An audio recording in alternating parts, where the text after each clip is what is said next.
Oui. Moi j'ai une question. Donc, vous avez parlé beaucoup de la séance autour de l'enfant. Vous avez évoqué chacun quelques ponts avec la famille.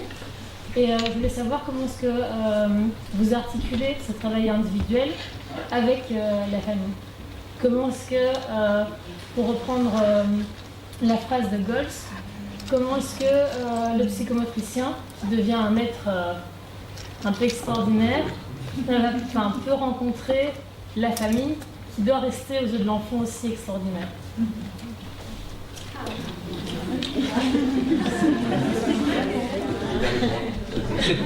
C'est très compliqué.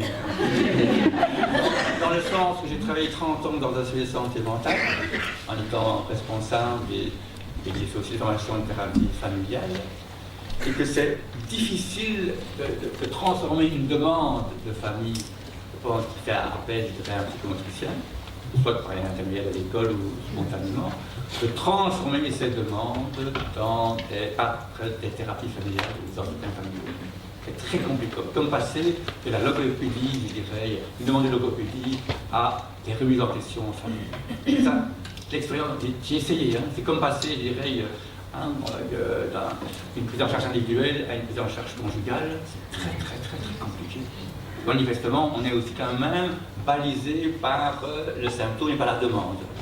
On devrait pouvoir le faire, un petit point, sauf que jusqu'où des enfants peuvent arriver, je pense, à venir à des entretiens familiaux, parce que c'est eux qui amènent leur famille pour que la famille se touche. Mais il faut à ce moment-là qu'on touche à ce moment-là un public familial, mais qui est à la fois communiqué, métacommuniqué, mentalisé, métamentalisé, et au niveau, je dirais, des premières lignes, c'est pas ça qui arrive souvent. Donc il faut aussi reconnaître les limites, je pense, de ce que peut faire une famille quand elle est confrontée à des difficultés au niveau du développement de l'enfant. L'autre élément, et c'est ça je crois que c'était une force, je pense, prodigieuse de Couturier, c'est qu'il a aussi développé les groupes d'éducation, je dirais, dans le cadre de crèches, dans des institutionnels où, je pense, la famille est importante, mais est à distance. Je crois qu'il faut aussi, les groupes d'aide aussi au sein de l'école, parce que je crois que ce sont des espaces différents et que je crois aussi que Georges Mendel a bien défini à quel point l'institution n'est pas une famille. Donc, n'attendons pas toujours dans les processus institutionnels de vouloir faire appel à la famille. Moi, j'ai vu encore plus loin parce que je suis confronté à des enfants qui sont placés dans des pouponniers, dans des maisons d'enfants, où j'essaie vraiment d'expliquer aux enfants, écoute, t'es plus en famille ici. Tu dois plus fonctionner comme tu fonctionnais en famille. Et que c'est intéressant, quand on parle de famille, qu'on puisse voir comment on peut évaluer les compétences parentales. Ce qui est un tabou, entre guillemets, en règle générale. Donc voilà, c'est ce que je pouvais dire comme cela. J'ai entendu à quel point Marie, elle, ose comme ça utiliser l'espace dans la société pour réengager des liens, mais déjà, c'est assez rare. Là, donc, ne nous faisons pas d'illusions, c'est dans ce sens-là, de voir à quel point le travail de psychomotricité, de thérapie relationnelle, psychomotrice, je dirais, pour les enfants qui sont en institution, parce que justement, quelque part, la fonction parentale s'est désengagée, leur permet vraiment de se réentrer dans leur corps quand l'institution est assez vigilante pour pouvoir assumer une régularité.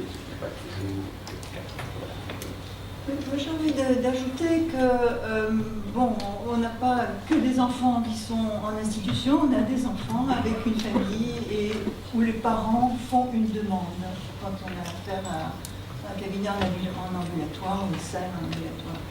Et je trouve important d'établir un lien avec les parents, les deux parents, ensemble ou pas ensemble, suivant qu'ils soient séparés ou pas, et que l'on puisse penser avec eux à l'enfant. Et qu'à ce moment-là, je dirais que symboliquement, le fait d'accueillir les parents dans le lieu où l'enfant peut développer d'autres parts de lui-même va donner accès dans la dynamique interne, dans l'espace intrapsychique familial, va ouvrir un tout petit peu la possibilité d'un autre regard des parents sur l'enfant. Même si on parle de la pluie, du beau temps, qu'on est très loin de parler d'élaborer des choses sur l'enfant. Au début, on est loin, on entend juste les plaintes des parents. Et à partir de la plainte des parents, et de la honte et de la culpabilité des parents, ils viennent avec tout ça, avec un enfant qui dysfonctionne, eh bien, on peut tout doucement changer au cours des rencontres qui sont rythmées avec les parents, qui n'ont pas le même rythme, pour moi en tout cas, que les rencontres avec l'enfant, mais qui peuvent se faire tous les 2 mois, tous les trimestres. On sait qu'on va se voir et qu'on est disponible pour le parent s'ils en ont besoin. Ils téléphonent. Est-ce que vous avez un moment? Est-ce que je peux vous parler, etc. Donc d'avoir cette collaboration qui ne se sent pas mis à mal parce que l'enfant s'attache au thérapeute. Vraiment pas. On n'est pas là pour remplacer les parents. Absolument pas. Même si l'enfant a un attachement vis-à-vis du thérapeute, un attachement massif, on n'est pas là pour remplacer les parents. Et nous avons à être convaincus, habités par le fait que les meilleurs qu'ils soient, c'est les parents avec l'enfant, mais le parent doit changer. Et l'enfant les amène, comme dit Hubert, chez nous, pour que nous les changions un tout petit peu, pour qu'on ouvre un espace de transformation avec eux, et un espace de transformation de leur regard sur l'enfant. Parce que l'enfant, il veut être regardé par ses parents. Il est à la croisée des 2 projecteurs des parents sur lui. Et si ces projecteurs changent un peu, ouvrent un peu le halo de lumière sur l'enfant, eh bien l'enfant va aussi changer. Et nous, enfin moi, je trouve que mon job avec les parents, c'est d'être avec eux, de réfléchir ensemble, d'avoir leur contact, leur adhésion, leur collaboration. Si je ne sens pas ça, c'est difficile d'avancer. C'est très difficile. Donc, le premier job avec les parents, c'est d'avoir leur assentiment et pas « je viens vous jeter mon déchet là qui ne fonctionne pas, rendez-moi un ange ». Ça, je ne fais pas. Mais par contre, il est merveilleux votre enfant. Qu'est-ce qu'on va faire ensemble? Qu'est-ce qu'on va faire pour qu'il puisse se développer convenablement, puisque si vous venez, c'est qu'il y a un truc qui ne marche pas. Alors on va réfléchir ensemble comment ça marche. Et il ne s'agira pas de les interpréter à aucun moment qu'ils ne se sentent ni jugés ni interprétés. Ça, pour moi, c'est essentiel. Voilà.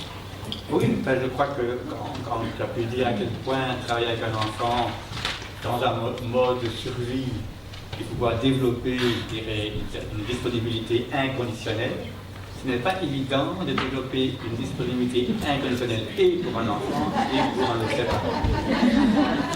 Et que, j'ai travaillé avec une compagne qui est à la partie chrétienne et thérapeute familiale, et c'est vrai que quand on peut à la fois rejoindre la souffrance comme ça de l'adulte et de l'enfant, évidemment on fait des miracles. Mais c'est pas courant. Et donc ça ne fait pas servir de modèle. Encore une question, puis on va devoir arrêter malheureusement. Je vais quand même en profiter pour vous dire aussi que les personnes qui veulent pouvoir voir les slides de Philippe n'a pas eu le temps de présenter, peuvent envoyer un mail à conférence@gmail.com et on fera suivre.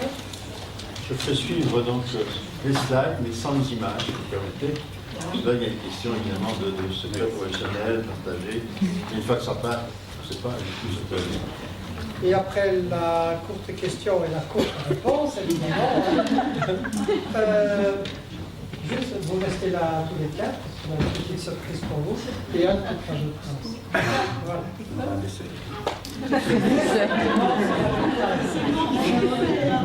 Clémence, qui est la présidente de Lyon, avec qui nous avons de bonnes relations. Donc, la dernière question. Ouais. C'est juste par rapport au terme famille désengagée, je pense que elles sont désengagées a priori si l'enfant est placé par la société, sûrement pour de bonnes raisons. Mais je pense que de venir avec cette représentation, ça biaise déjà à la base le truc. Je pense que si on part avec l'idée que ce sont des familles qui étaient fragiles à la base et qui n'ont pas eu de soutien quand ils en avaient besoin, ça peut, pour répondre à la question de Virginie, peut-être déjà recréer du lien, même si c'est quelque chose de très complexe. Mais voilà, je trouve que c'est un peu un terme vraiment très négatif. Voilà. On n'est pas avec un... Enfin, on n'accouche pas plutôt avec un diplôme de parents, en fait. On fait des études, mais et donc, du coup, voilà. C'est compliqué en soi, c'est pour tout le monde, et plus si on est fragilisé. Donc voilà. Je pourrais longtemps parler sur les transmissions transgénérationnelles de trauma qui ne sont pas représentées et qui, la difficulté en tout cas du monde de l'intervention de la petite enfance, d'évaluer les dommages et les conséquences des dommages de ces traumas transmis de façon transgénérationnelle. Je